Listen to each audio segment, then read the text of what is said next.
الحمد للہ رب العالمین والعاقبۃ للمتقین والصلاۃ والسلام علی سید الانبیاء والمرسلین قال اللہ تعالی وتبارک فی القرآن المجید والفرقان الحمید بسم اللہ الرحمن الرحیم والتین والزیتون وطور سینین وہذا البلد الامین لقد خلقنا الانسان فی احسن تقویم ثم رددناه اسفل سافلین الا الذین آمنوا وعملوا الصالحات فلهم اجر غیر ممنون فما یکذبک بعد بالدین الیس اللہ باحکم الحاکمین صدق اللہ مولانا العظیم وصدق رسولہ النبی الکریم الرؤوف الرحیم اللہم نور قلوبنا بالقرآن وزین اخلاقنا بالقرآن وادخلنا الجنة بالقرآن ونجنا من النار بالقرآن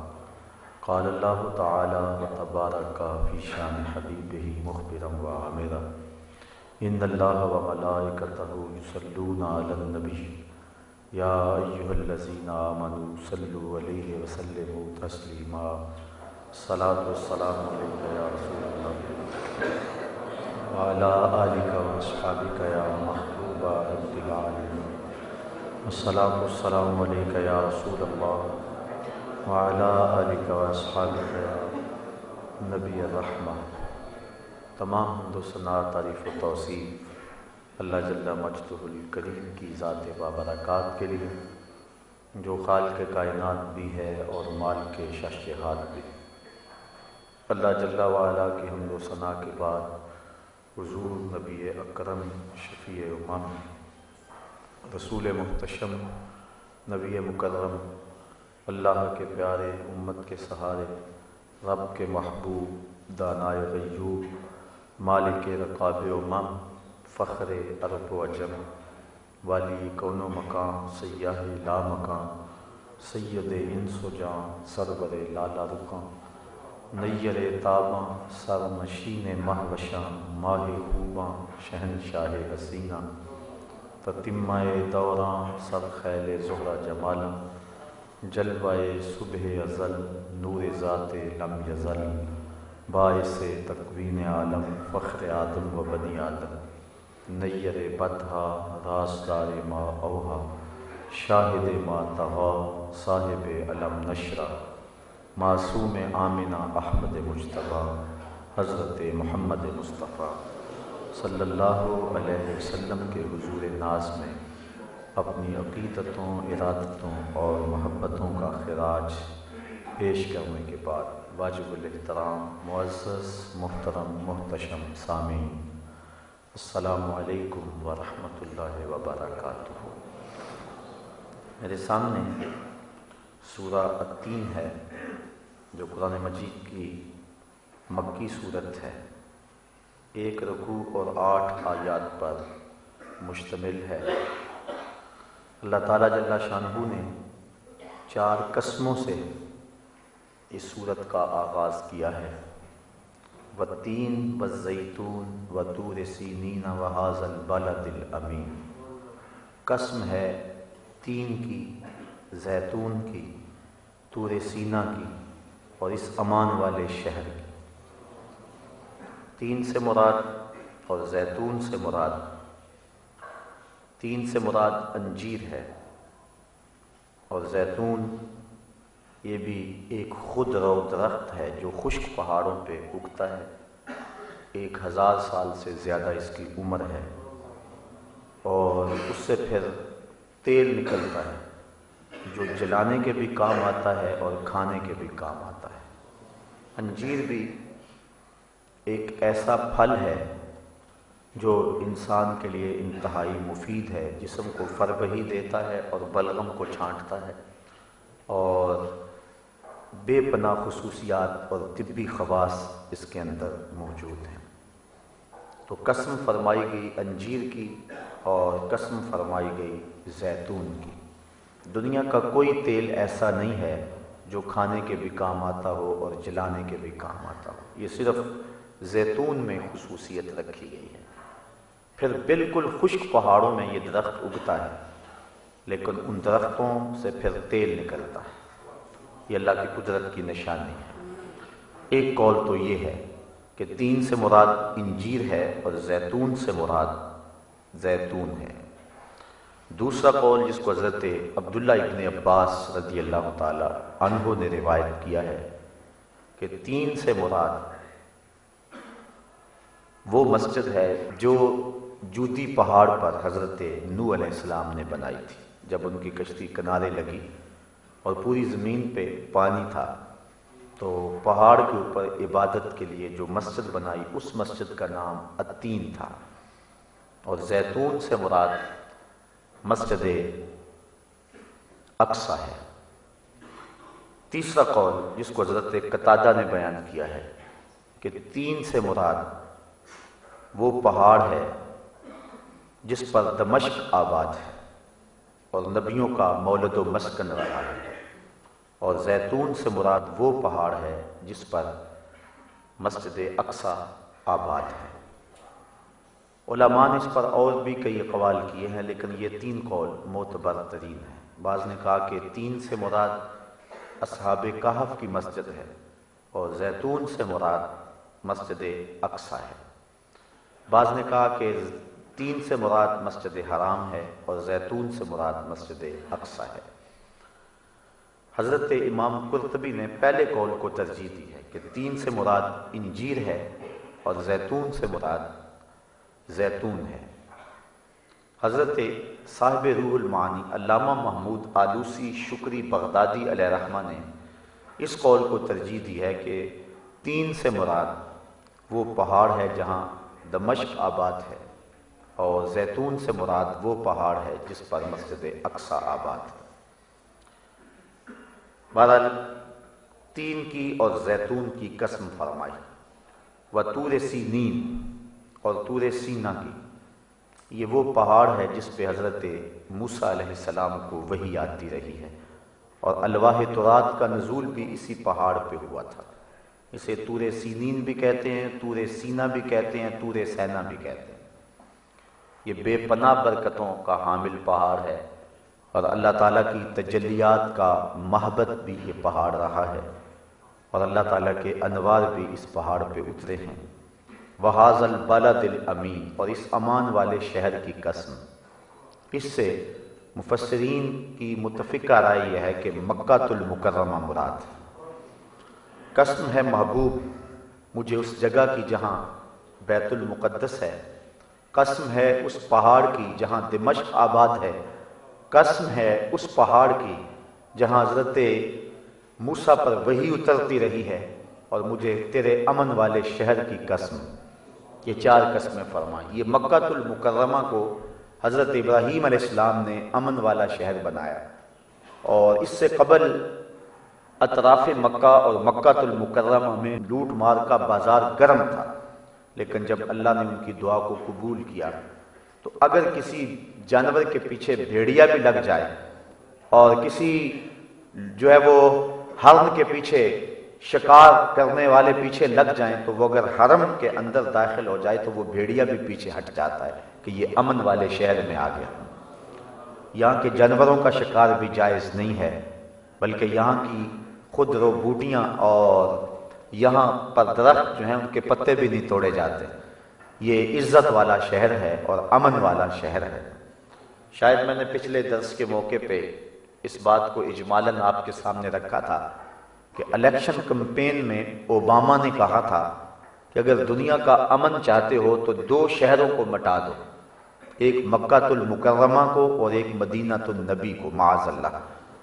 اس نے کہا تھا کہ دنیا پر یہ دو شہر اگر مٹا دیے جائیں تو دنیا کے اوپر امن قائم ہو سکتا تھا۔ تو میں نے انہی دنوں کے اندر جمعہ المبارک کے خطبہ کے موقع پہ کہا تھا کہ دنیا کے اوپر امن کی ضمانت یہ دو شہر ہی ہیں۔ دنیا کے اوپر جتنی بھی امن کی روشنی ہے اور امن کا جتنا بھی نور زمانے کو دیا ہے، یا اللہ کے حرم مکے نے دیا ہے یا محمد کے مدینے نے دیا ہے۔ اس لیے دنیا کے امن کی ضمانت ہے یہ شہر، اور اللہ تعالیٰ نے اس کو البلد الامین کے نام سے یاد کیا، یہ امن والا شہر ہے۔ اور حضرت ابراہیم علیہ السلام نے کھڑے ہو کر کے دعا مانگی تھی کہ اللہ اس کو امن والا شہر بنا دے اور اس کے ساکنین کو پھلوں سے رزق عطا فرما دے، اور اللہ نے ان کی دعا کو حرف بحرف قبول فرمایا۔ دنیا کے کسی گوشے پر جو پھل نہیں ہوگا تمہیں مکہ المکرمہ میں دستیاب ہوگا، اور یہاں دن کو بھی امن، رات کو بھی امن، یہاں جنگوں کی آگ بڑکائی جائے پھر بھی جو ہے یہ شہر امن کے دائرے میں رہیں گے، اور اللہ تعالیٰ نے اس شہر کو امن کے نور سے مالا مال فرمایا ہے۔ اور جو شخص ان مقدس شہروں کے امن کو پامال کرنا چاہے، اللہ اس کو اس طرح پگھلا دے گا جس طرح پانی کے اندر نمک کو پگھلا دیا جاتا ہے۔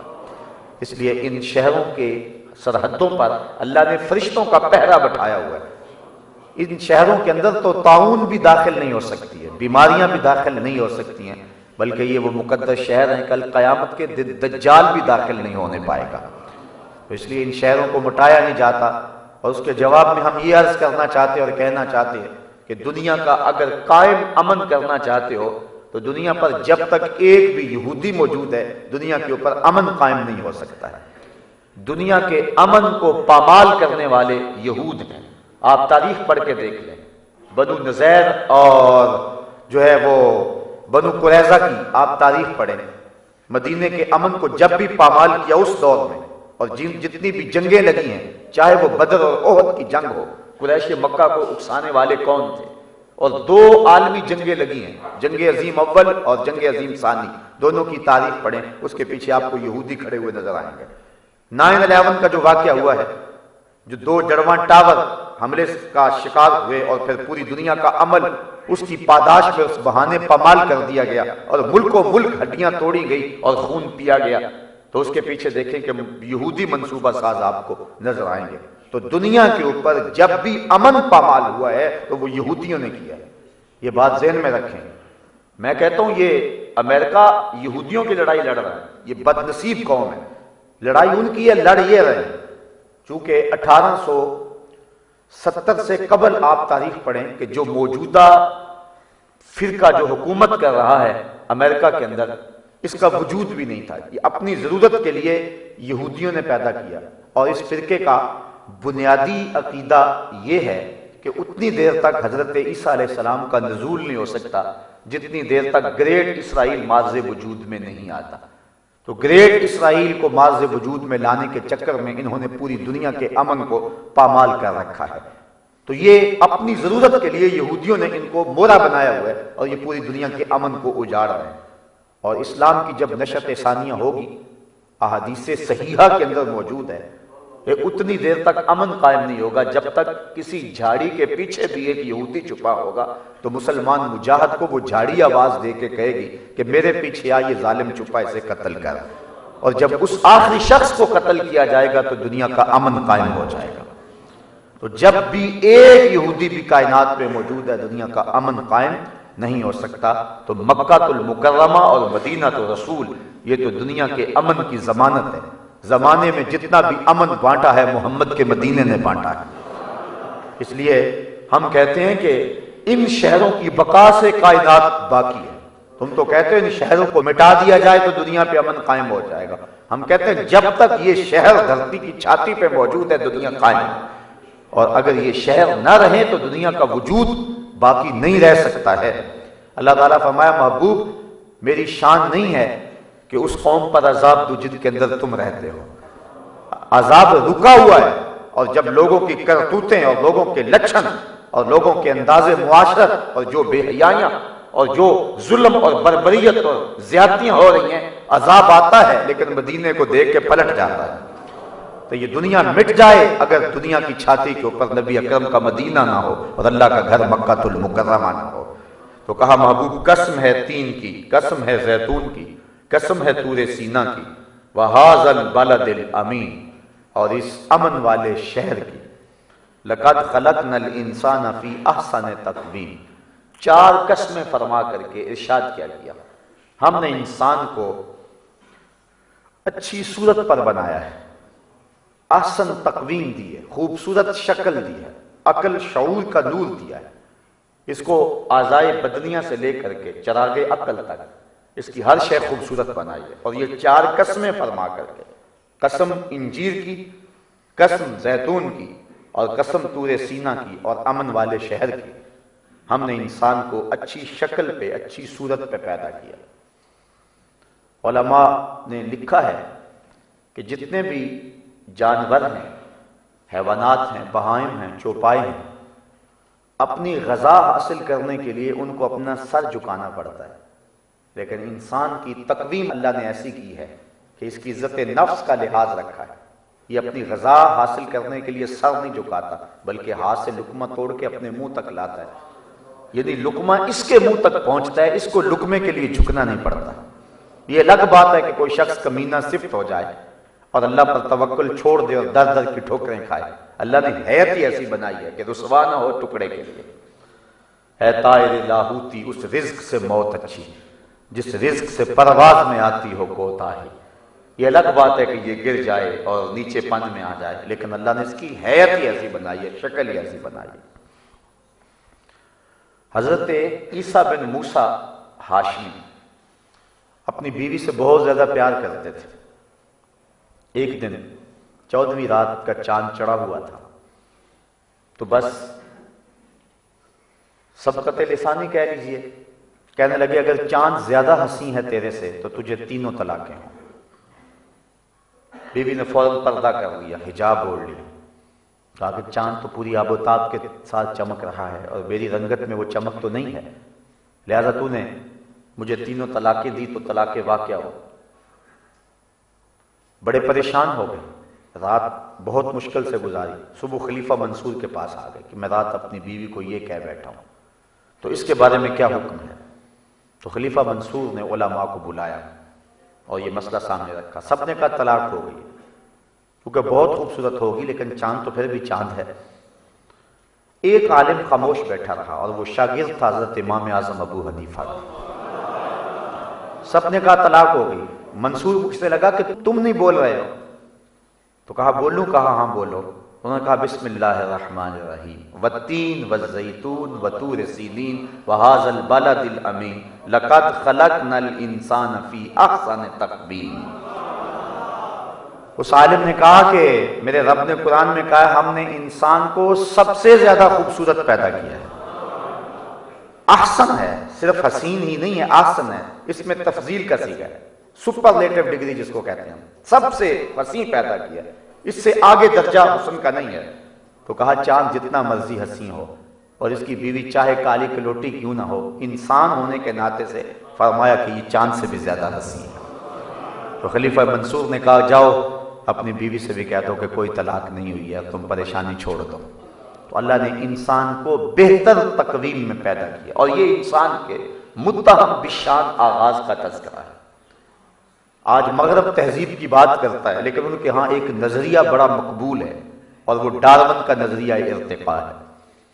وہ کہتا ہے کہ انسان پہلے بندروں کی صورت میں تھا، پھر تہذیب پاتا گیا اور اس کی عادتیں بہتر ہوتی گئیں اور شکل سدھرتی گئی، اور آج موجودہ شکل پہ ہے۔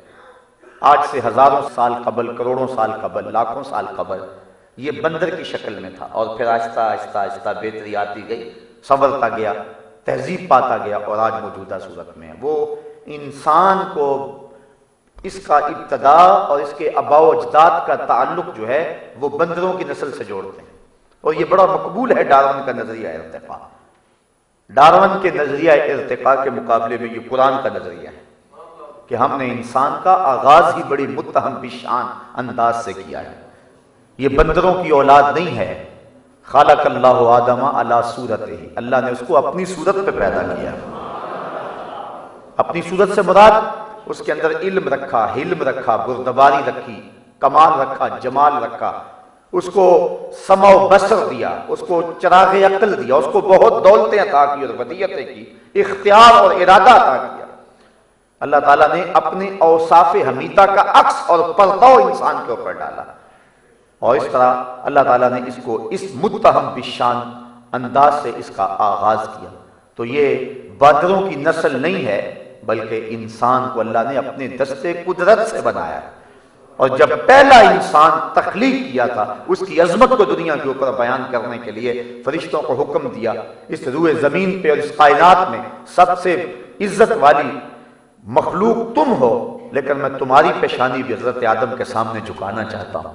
اور اس طرح حضرت انسان کی تعظیم کے جھنڈے گاڑے گئے اور فرشتوں کی جبین نیاز کو حضرت آدم کے سامنے جھکایا گیا، پھر ان کو دنیا کے اوپر بھیجا گیا۔ اسی لیے کسی نے کہا تھا نا کہ فرشتہ کہنے سے میری توقیر گھٹتی ہے، میں مسجود ملائک ہوں، مجھے انسان رہنے دو، میں تو فرشتوں کا مسجود رہا ہوں اور مجھے انسان رہنے دو، یہ میری عزت ہے، یہ میری توقیر ہے۔ لَقَدْ خَلَقْنَا الْإِنسَانَ فِي أَحْسَنِ تَقْوِيمٍ ثُمَّ رَدَدْنَاهُ أَسْفَلَ سَافِلِينَ، پھر اسے ہر نیچے سے نیچی حالت کی طرف پھیر دیا۔ یعنی اگر وہ اپنے منصب کو چھوڑ دے، انسان کو 4 قسمیں بیان کر کے اس کی عظمت کو بیان کیا گیا، اور اگر یہ انسانیت سے گر جائے تو پھر بہت نیچے لڑک جاتا ہے۔ اگر یہ اپنی عظمت کی پاسداری کرے اور اپنے منصب کی حفاظت کرے تو یہ فرشتوں سے بھی بہتر ہوتا ہے، لیکن اگر اپنے منصب کی آبرو اور منصب کی حفاظت نہ جانے تو پھر یہ چوپایوں سے بھی بدتر ہو جاتا ہے۔ اولئک کالانعام بل ھم اضل، اللہ قرآن میں فرماتا ہے یہ چوپایا ہے بلکہ چوپایوں سے بھی گیا گزرا ہے۔ جب یہ گرنے پہ آ جائے تو اس کی حالتیں، اس کی زندگی کے انداز اور تیور اور لچن چپایوں سے بھی بدتر ہوتے ہیں۔ آپ نے چپایوں کو بھی دیکھا ہوگا کہ جب چوپایا بھی جفتی ہوتا ہے تو کبھی نر سے جفتی نہیں ہوتا، وہ بھی مادہ کو تلاش کرتا ہے، لیکن انسان جب گرنے پہ آ جائے تو یہ ساری حدیں پھلانگ جاتا ہے، تو یہ چوپایوں سے بھی بدتر ہو جاتا ہے اور سخت ترین ذلت کے اندر چلا جاتا ہے۔ اس لیے فرمایا کہ ہم نے اس کو احسن تقویم میں پیدا کیا ہے، اس کی صورت بڑی اچھی بنائی ہے، اس کی آنکھوں میں روشنیاں رکھی، اس کے کانوں میں نغمے رکھے، اس کی زبان کو بولنے کا انداز اور سلیقہ دیا، اس کو اتنا خوبصورت دماغ دیا ہے کہ آج کے ماہرین کہتے ہیں اگر ایک انسان کے دماغ کا کمپیوٹر تیار کیا جائے تو نیو یارک شہر سے بڑا کمپیوٹر ایک شخص کے دماغ کا بنے۔ ایک انسان کو اتنی قوتیں عطا فرمائی، اس کو دھڑکتا ہوا دل دیا گیا ہے، نظام تنفس دیا گیا ہے، نظام انہضام دیا گیا، اس کو پٹھوں کا نظام دیا گیا، اس کو پکڑنے کے لیے ہاتھ دیے گئے، اس کو بولنے کے لیے زبان دی گئی، قوت ذائقہ دیا گیا، اس کو سونگھنے کے لیے ناک دی گئی ہے، اور ناک کو منہ کے قریب رکھا گیا کہ جو کھانے لگا ہے اس کے اندر اگر تعفن ہے تو ناک فوراً اس کا احساس کر لے اور یہ فوراً پیچھے ہٹا دے، اس کے اندر کوئی گندی شے نہیں جانی چاہیے، اس لیے ناک کے نتنے منہ کے قریب رکھے تاکہ اس کے منہ میں گندی چیز نہ جائے۔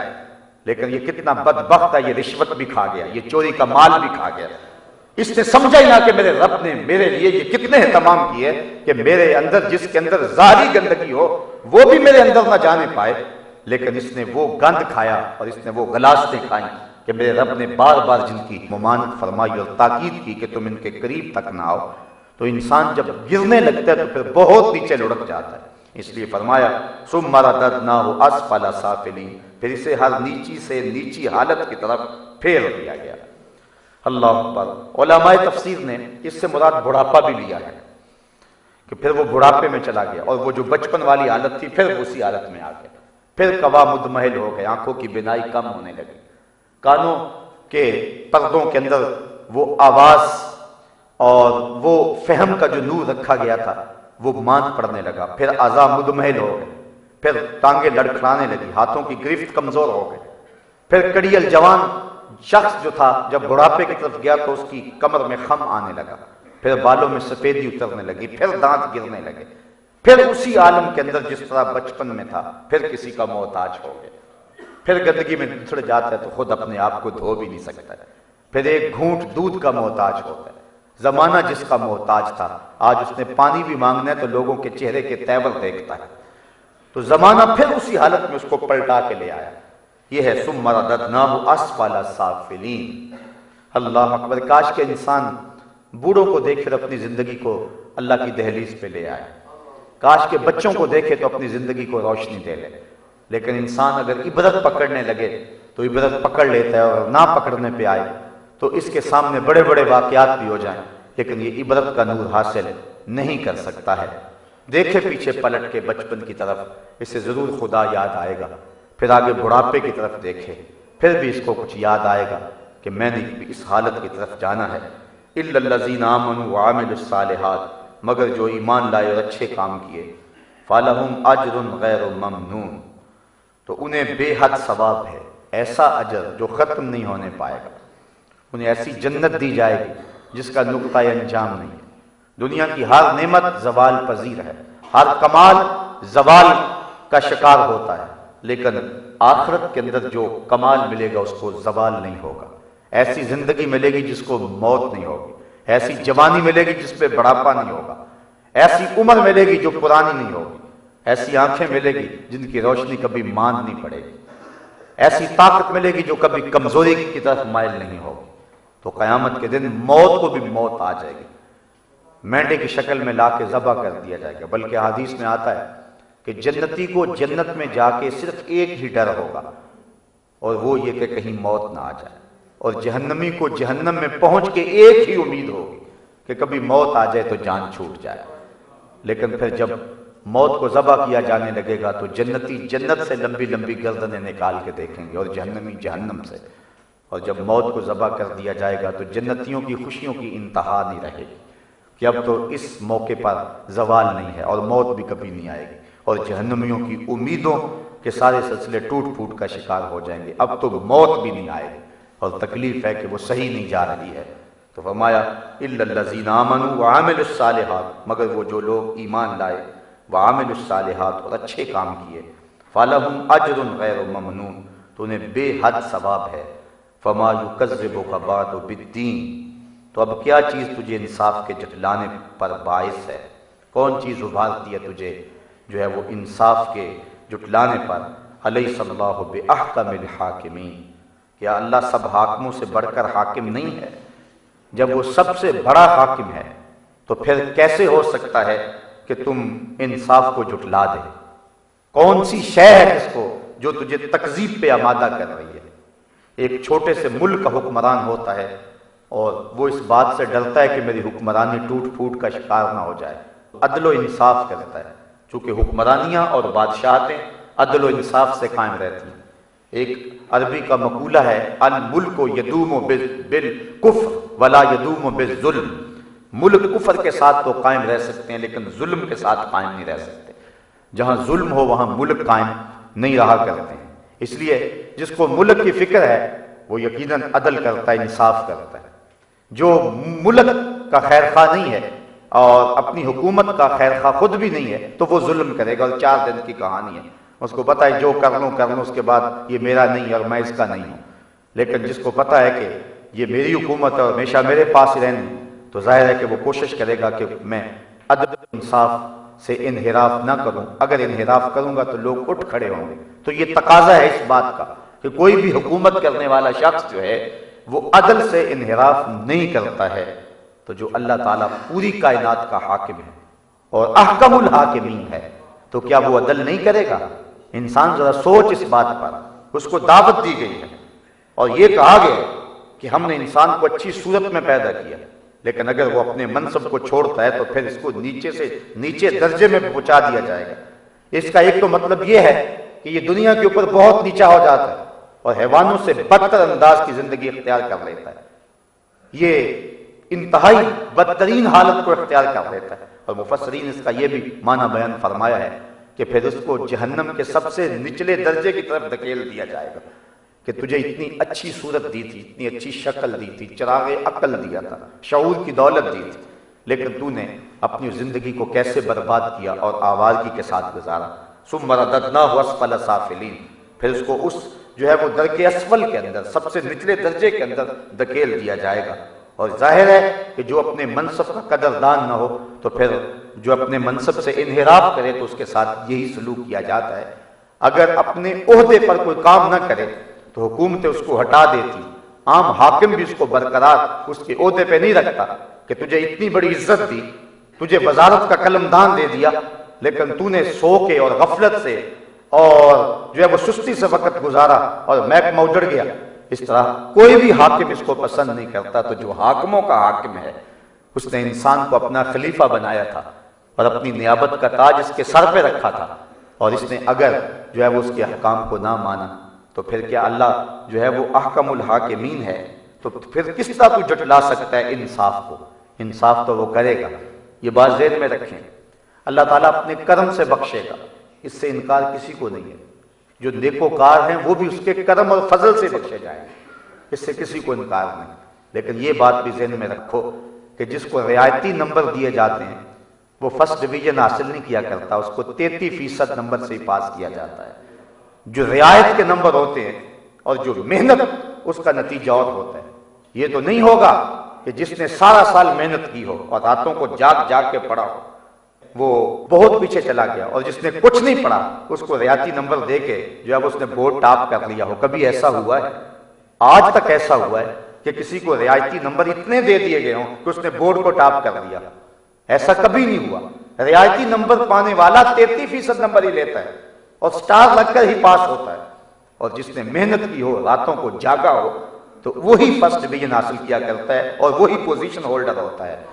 اللہ تعالیٰ جل شانہ ان لوگوں کو جنہوں نے اس کے حکموں کو توڑا اور اس کے فرامین کو پس پش ڈالا، اور وہ لوگ جنہوں نے راتیں سجدوں میں گزاری، قیام اور رکوع میں گزارا، قیامت کے دن سب کو ایک صف میں کھڑا نہیں کرے گا۔ ام لکم کتاب فیہ تدرسون، کہا تم یہ کہاں سے پڑھ رہے ہو؟ یہ کہاں لکھا ہوا ہے کہ سارے اللہ تعالیٰ ایک جگہ کھڑے کر دے گا؟ غریبوں کی آبروئیں لوٹنے والا، یتیموں کا خون نچوڑنے والا، اللہ کی حدوں کو توڑنے والا، اور ساری رات نشے میں دھت رہنے والا، اور دوسری طرف رات کی تاریکی میں دکھیوں کی مدد کرنے والا، اور انسانوں کی ہمدردی کے جذبوں سے سرشار شخص، اور انسانیت کے لیے انتہائی نفع بخش شخص، کیا کل قیامت کے دن ایک ہی صف میں کھڑے کر دیے جائیں گے؟ ایسا نہیں ہوگا۔ اللہ تعالیٰ ارشاد فرماتا ہے فَمَا يُكَذِّبُكَ بَعْدُ بِالدِّينِ، تو اب کیا چیز تجھے انصاف کے جھٹلانے پہ باعث ہے؟ أَلَيْسَ اللَّهُ بِأَحْكَمِ الْحَاكِمِينَ، کیا اللہ بہت بڑا حاکم نہیں ہے؟ بڑے حاکموں کا حاکم نہیں ہے؟ سب حاکموں سے بڑھ کر حاکم نہیں ہے؟ تو جب عام حاکم ایسا نہیں کرتا ہے تو پھر اللہ جو سب حاکموں کا حاکم ہے وہ ایسے کس طرح کر سکتا ہے؟ ذرا اس بات پہ غور کر۔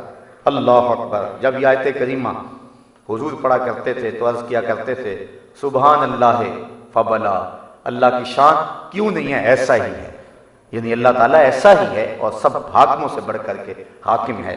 تو اللہ تعالیٰ جل شانہ اپنی حاکمیت کا یہاں اعلان کر رہا ہے، اور ہم نے سورہ التین کی روشنی میں اپنی زندگی کو دیکھنا ہے۔ حضرت امام غزالی فرماتے اللہ نے 3 طرح کی مخلوقیں پیدا کی۔ ایک مخلوق وہ ہے جس کے پاس چراغ عقل ہے لیکن شہوات انہیں نہیں دی گئی، اور مخلوق وہ ہے جن کے پاس شہوات نفسانیہ تو ہیں لیکن ان کے پاس عقل نہیں ہے، اور تیسری مخلوق وہ ہے جن کو عقل بھی دی گئی ہے اور شہوات بھی دی گئی ہے۔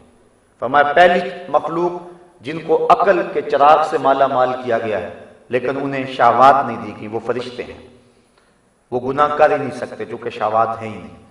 اور دوسری وہ مخلوق کہ جن کو شہوات دی گئی ہیں، عقل کا چراغ ان کے پاس نہیں ہے، وہ بہائم اور چوپائے ہیں، اگر وہ نیکی نہیں کرتے ہیں تو ان کے پاس چراغ عقل ہے ہی نہیں۔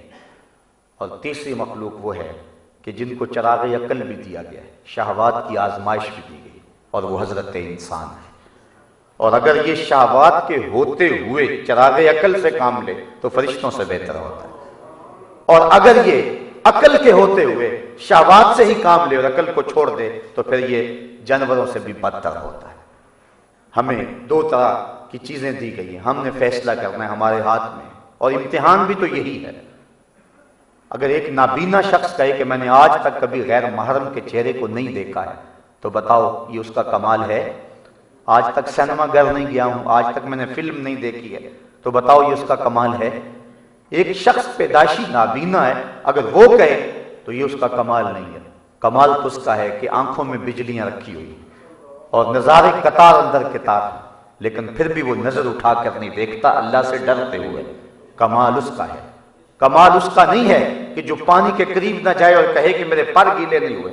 کمال تو اس کا ہے، اس مرغابی کا کہ جو پانی کے اندر رہتی بھی ہے اور جب باہر نکلتی ہے پروں میں ایک قطرہ بھی جذب نہیں رہنے دیتی۔ انسان کو شہوات بھی دی گئی ہیں، آزمائشوں کی کائنات بھی ہے، قطار اندر قطار نظارے بھی ہیں، قدموں میں بچھ رہا ہے، آرزوؤں کا ہجوم ہے، جوانی کا باغپن ہے، زندگی کی رنگینیاں اس کو کھینچ رہی ہیں، لیکن وہ سب کو جھٹک کر کے کہتا ہے کالا معاذ اللہ، میں کبھی بھی نظر اٹھا کر نہیں دیکھوں گا، میرا رب مجھے دیکھ رہا ہے۔ وہ 7ویں کوٹڑی میں بھی زلیخا سے کہتا ہے کہ میں تیری بات نہیں مان سکتا، میں تیری بات مانوں یا اپنے رب کی بات مانوں؟ تو پھر اس کے لیے رب کی رحمتیں برستی ہیں اور انوار اترتے ہیں۔ اس لیے حضرت انسان کو امتحان کی بھٹی میں رکھا گیا ہے اور اس کو خوبصورت شکل دی گئی، اور اسفل السافلین کے اندر اگر یہ چلا گیا تو پھر یہ چوپایوں سے بھی بدتر ہے۔ ہم نے اپنی زندگی کو دیکھنا ہے کہ ہم کیسے گزار رہے ہیں۔ میں تو ایک بات کہا کرتا ہوں کہ اچھے مسلمان ہونا تو بڑی دور کی بات ہے، ہماری حالت تو یہ ہے کہ ہم اچھے انسان بھی نہیں بن سکے، جو اللہ کا ہم سے تقاضا ہے، ہم تو اچھے انسان بھی نہیں بن سکے۔ میں ایک دن جمعۃ المبارک پڑھانے کے لیے نکلا تو باہر ایک گدھا گاڑی کے پیچھے لکھا ہوا تھا جلنے والے کا منہ کالا، تو میں یقیناً سر پکڑ کے بیٹھ گیا۔ میں نے کہا ہم کس معاشرے میں جی رہے ہیں؟ ایک مزدور آدمی جو صبح سے لے کر شام تک مزدوری کرتا ہے اور بوریاں اٹھا اٹھا کے اپنی ریڑھی پہ رکھ کے اور اپنے بچوں کا رزق کماتا ہے اور شام کو گھر جاتا ہے، تو اس کے پیچھے بھی لکھا ہوا ہے، مطلب ہمارا معاشرہ اتنا گرا ہوا ہے کہ اس سے بھی حسد کرنے والے اس معاشرے میں موجود ہیں۔ تو جس معاشرے کی گراوٹ کا عالم یہ ہو تو وہ معاشرہ کیسے پنپ سکتا ہے؟ آج ہماری حالت جہاں تک پہنچ گئی ہے، بات بعض کا تکرار کے ساتھ ہو جاتی ہے، لیکن جب بیماری ہو تو بار بار دوائی ڈاکٹر کو وہی دینا پڑتی ہے۔ معاملہ یہ ہے کہ آج ہماری حالت یہ ہے کہ اگر کوئی باہر واٹر کولر نصب کرتا ہے تو اس کے ساتھ جو گلاس رکھتا ہے تو اس کو بھی زنجیروں کے ساتھ باندھ کے رکھتا ہے۔ ہم اخلاقی پستیوں اور گراوٹوں کا اتنا شکار ہو گئے کہ ہماری دست برد سے وہ گلاس بھی محفوظ نہیں رہتے، ہماری لیٹرینوں کے گندے لوٹے بھی زنجیروں سے جکڑے ہوئے ہوتے ہیں۔ جس قوم کی حالت یہ ہو، اخلاقی گراوٹ کا عالم یہ ہو، اب کس کس بات کو چھیڑوں؟ ایسی ایسی باتیں شرم آتی ہے جو کچھ ہماری اخلاقی حالت بنی ہوئی ہے۔ ہم انسان ہیں اور اللہ نے انسان کو اصل تکوین پیدا کی ہے، اس کو خوبصورت دماغ دیا ہے، اس کو درد رکھنے والا دل دیا ہے، اس کو زندگی کا حسن و جمال دیا ہے، اس کو دو روشن چراغ دیے۔ الم نجعل لہ عینین ولسانا وشفتین وہدیناہ النجدین۔ اللہ فرماتا ہم نے اس کو دو آنکھیں، ایک زبان اور دو ہونٹ نہیں دیے، ہم نے اس کو چراغ ہدایت نہیں دیا۔ الم نجعل لہ عینین ولسانا وشفتین وہدیناہ النجدین، اس کو سب کچھ دیا، اس کو پتہ ہے جب یہ میز کے نیچے سے رشوت لے رہا ہوتا ہے، اندر مفتی اس کو کہہ رہا ہوتا ہے کہ تو غلط کر رہا ہے۔ جب کسی کا گھر اجاڑتا ہے اس کو پتہ ہوتا ہے میں غلط کر رہا ہوں۔ جب کسی کی آبرو لوٹتا ہے تو اس کو اپنی بہن یاد نہیں ہوتی ہے، اس کو اپنی بیٹی یاد نہیں ہوتی ہے۔ جب ملک کے راز بیچتا ہے، جب اسلام کے قوانین پامال کرتا ہے، جب غریبوں کا خون نچوڑتا ہے اور ہڈیاں توڑتا ہے تو اس کو اس وقت کچھ یاد نہیں ہوتا ہے، انسانی تقاضے بھول جاتا ہے۔ یہ رات کی تاریکیوں اور دن کے اجالوں میں جو بھی جرم کر رہا ہے رب دیکھ رہا ہے، اس کی نظروں سے یہ پوشیدہ نہیں ہے۔ اگر یہ اپنی عقل کے چراغ کی روشنی میں چلنا سیکھ جائے تو زندگی کا جمال اس کو نصیب ہوگا، لیکن اتنا گر جاتا ہے، اتنا گر جاتا ہے، اس کو کسی چیز کی پرواہ بھی نہیں ہوتی ہے اور یہ انسانی قدروں کو پامال کر دیتا ہے۔ اللہ اکبر، یہ اس قدر گراوٹ کا شکار ہوتا ہے کہ اس کو انسان کہتے ہوئے شرم آتی ہے۔ بلکہ میرے رب نے بل ہم عدل، عدل بھی اس میں تفضیل کا صیغہ ہے، یعنی جو ہے وہ گمراہی کے سب سے آخری درجے میں پہنچ جاتا ہے۔ جانوروں اور باقی جو بہائم ہیں ان سے بھی یہ بدتر ہو جاتا ہے۔ جانوروں کے اندر بھی زندگی کے کچھ اصول ہوا کرتے ہیں جن سے وہ انحراف نہیں کرتے، جو مرضی ہو جائے ان اصولوں کو وہ نہیں پھیلانتے۔ آپ بیٹھ جائیں تو کتوں کا اصول ہے کہ وہ بیٹھے ہوئے شخص کو نہیں چیرتے، یہ کتے کا بھی اصول ہے۔ کوئی شخص یعنی اپنی کمزوری دکھا دے کہ میں کمزور ہوں، تیرے سے مقابلہ نہیں کر سکتا، یہ جو کتے ہیں یہ ان کا بھی اصول ہے کہ کوئی شخص بھاگ رہا ہے اس کے پیچھے دوڑیں گے، لیکن جب وہ بیٹھ جائے گا یا لیٹ جائے گا تو کتے اس کو چھوڑ کے بھاگ جائیں گے، یہ کتے کا بھی اصول ہے۔ لیکن یہ انسان اتنا بدتمیز ہے، یہ قبروں سے مردے اکھاڑ کر کے جو ہے وہ ان کو بھی چوراہوں پہ لٹکاتا ہے۔ یہ کتنا بدتمیز شخص ہے کہ یہ قبروں سے لاشیں نکال کے ان کی بے حرمتی کرتا ہے۔ یہ وزیر آباد کے کیس کو کون نہیں جانتا؟ یہ انسان کا بچہ ہی تھا نا، اسے انسان ہی کہا جاتا ہے نا۔ بل ہم عدل کا یہ ظہور ہوتا ہے، یہ کس قدر بدترین ہو جاتا ہے اور کتنے کتنے گندے اور کبھی کام کرتا ہے کہ اس کے ذکر سے بھی شرم آتی ہے۔ آپ انسانیت کی تاریخ پڑھ کے دیکھ لیں کہ اس نے کتنے کتنے مکروہ کام کیے، تو پھر جب گرتا ہے تو گرتا ہی چلا جاتا ہے، جب لڑکتا ہے تو پھر اتنی پستی میں جا کے گرتا ہے کہ اس پستی میں اس کے علاوہ کوئی اور نہیں ہوتا ہے، کوئی کیڑا مکوڑا بھی اس پستی میں نہیں ہوتا جس پستی میں یہ جا کے گر پڑتا ہے۔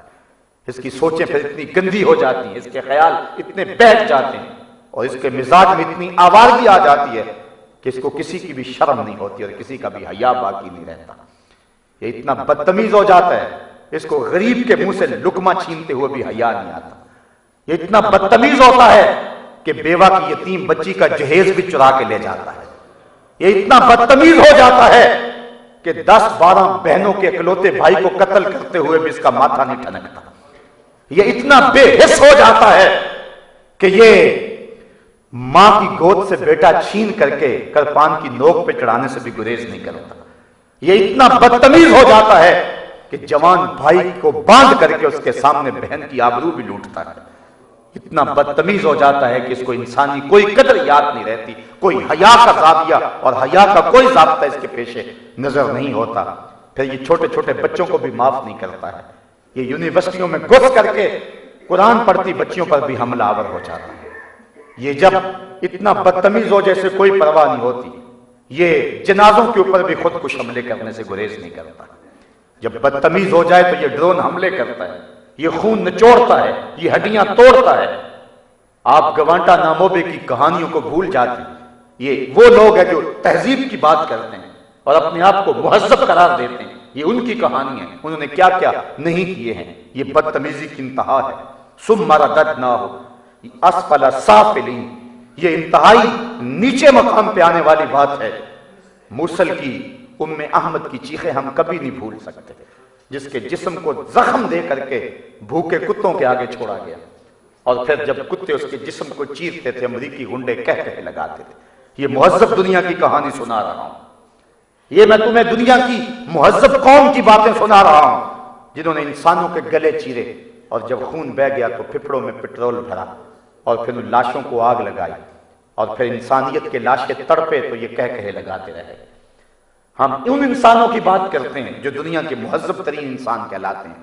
انہوں نے یہ کیا کہ سروں سے بال نوچے اور پھر زخموں میں تیزاب چھڑکا اور لوگوں کو تڑپنے کے لیے چھوڑا گیا۔ یہ ان لوگوں کی کہانی ہے جنہوں نے گوانٹا ناموبے کے ٹائلٹ میں مسلمان قیدیوں کو ٹارچر کرنے کے لیے ان کے ٹائلٹ میں ٹشو پیپر کی جگہ قرآن کے ورقے بھی رکھے تاکہ ان کو ذہنی اذیت ہو۔ یہ جنرل ہوڈ نے کام کیا تھا، اور بدقسمتی سے ہمارے ملک میں اس بدبخت کے پاؤں تلے سرخ قالین بھی بچھائے گئے۔ اس کرتوت کے بعد جو یہاں آیا تھا تو اس کے نیچے جو ہے وہ قالین بچھائے گئے اور اس کا استقبال کیا گیا۔ یہ اللہ کا قہر ہے اور غضب ہے جو پاکستان پہ پڑ رہا ہے، یہ بات ذہن میں رکھیں۔ ہم نے ان بدبختوں کی تعظیم کی اور توقیر کی جنہوں نے دین کی حرمت کو پامال کیا، جنہوں نے اتنے گھنونے اور گھٹیا کام کیے۔ انہیں ایک انسان تو کہنا درکنار، وہ تو حیوانوں سے بھی گئے گزرے، لیکن ہم ان کے لیے جو بچتے رہے، چند ٹکوں کے لیے اور چند ڈالروں کے لیے ہم ان کی چاپلوسیاں کرتے رہے اور ان کے نیچے جو ہے وہ قالین بچھاتے رہے۔ جب اللہ کے قرآن کو ٹائلٹ میں ٹشو پیپر کی جگہ رکھنے والے اشخاص کی پذیرائی جس وطن اور جس ملک میں ہوگی، کیا اللہ ناراض نہیں ہوگا؟ اس کا قہر و غضب پھر جوش میں نہیں آئے گا؟ بحیثیت قوم ہمیں اور ہمارے حکمرانوں کو توبہ کرنے کی ضرورت ہے۔ اگر وہ سچے دل سے توبہ کر کے رب کے مخلص نہیں ہو جاتے تو یہ عذاب نہیں ٹلے گا، یہ دن آتے رہیں گے۔ یہ تھوڑے بدترین دن ہیں کہ ایک شخص اپنی بیٹی کو یونیورسٹی میں چھوڑ کر کے آتا ہے، 2 گھنٹے کے بعد اس کو فون آتا ہے کہ بیٹی کی لاش اٹھا کے لے جاؤ۔ کیا اس لیے تقدیر نے چنوائے تھے تن کے، بن جائے نشیمن تو کوئی آگ لگا دے۔ اس لیے پاکستان تو نہیں بنایا تھا۔ آج ہم اس ملک میں جو حالات دیکھ رہے ہیں، یہ انسان کے گرنے کی مثال ہے جس کو ہم دیکھ سکتے ہیں، اور انسان کی رسوائی کی مثالیں۔ صاحب آؤ ہم اچھے انسان بنیں، اور اچھا انسان وہی ہے جو اچھا مسلمان بنے، زندگی کو نیکی کا جمال دیں اور اللہ اس کے رسول کی راہوں پہ آ جائیں، اپنے رب کے حضور جھک جائیں۔ آج اس وطن عزیز میں جو لا الہ الا اللہ کی سربلندی کے لیے بنایا گیا تھا، حالت یہ ہے کہ ہم مسجد میں نماز بھی پڑھنا ہو، یہاں قرآن کا درس بھی دینا ہو تو باہر گن مین کھڑے کرنے پڑتے ہیں۔ سوچنے والی بات ہے، یہ کوئی چھوٹی آزمائش تو نہیں ہے۔ یہ ہم کہاں رہ رہے ہیں؟ ہندوؤں کے دیش میں رہ رہے ہیں یا عیسائیوں کے وطن میں رہ رہے ہیں؟ سارے کلمہ پڑھنے والے، اور مجھے ان لوگوں کی بے شرمی پہ بھی حیرت ہے کہ جو اب بھی ان لوگوں کی حمایت میں ہیں اور ان سے ایک مسلکی تعلق جوڑ کر کے جو ان سے محبت کی پینگیں بڑھا رہے ہیں اور جو ہے وہ ان کے خلاف فوج کے آپریشن کی مخالفت کر رہے ہیں۔ انہیں ابھی بھی سمجھ نہیں آتی کلا یہ انسان ہو سکتے ہیں جو انسانوں کے اندر گھس کر کے چھوٹے چھوٹے معصوم بچوں کے اندر بم بلاسٹ کرتے ہیں اور ان کے جسموں کی بوٹیاں دیواروں کے ساتھ چپک جاتی ہیں۔ یہ کہاں کی انسانیت ہے اور یہ کہاں کا دین ہے؟ جنگ موتا جاتے ہوئے تو حضور نے حکم دیا تھا اپنے صحابہ کو کہ تم نے کھڑی ہوئی فصلوں کو بھی نہیں اجاڑنا، تم نے تو درختوں کو بھی نہیں توڑنا ہے، اس کی شاخوں کو بھی نہیں توڑنا۔